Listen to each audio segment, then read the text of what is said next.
Ito ay kung paano mo mahanap ang iyong paraan.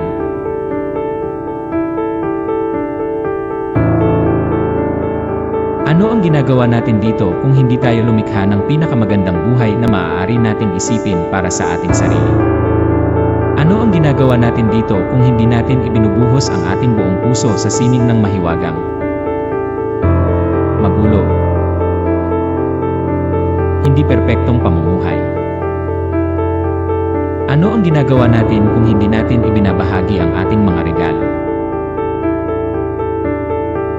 Kung hindi natin ginagalugad ang ating potensyal? Ano ang ginagawa natin dito kung tayo ay nag-aalala tungkol sa mga pagkakamali na hindi natin sinubukan? Kaya mangyaring gumawa ng mga pagkakamali. Gumawa ng napakaraming pagkakamali.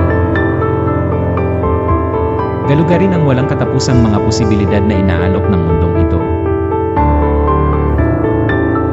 Huwag kang magpakatatag sa isang buhay na nagpapapula ng apoy sa loob ng iyong puso. Huwag magsabi ng sa isang bagay na dahan-dahang nagpapalabo sa apoy na nagmimina sa loob mo. Huwag hayaang mawala ang iyong mga hilig para lamang makamit. Huwag hayaang matuyo ang iyong pag-asa. Huwag hayaang mawala ang iyong liwanag. Huwag tanggapin ang buhay na kalahati lang ang nabubuhay. Hindi mo ba nakikita? Itong mga pangarap mo.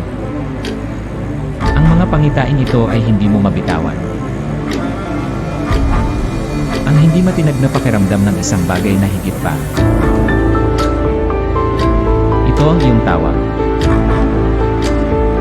Ang iyong matuwid na landas. Ito ang dahilan kung bakit ka nandito.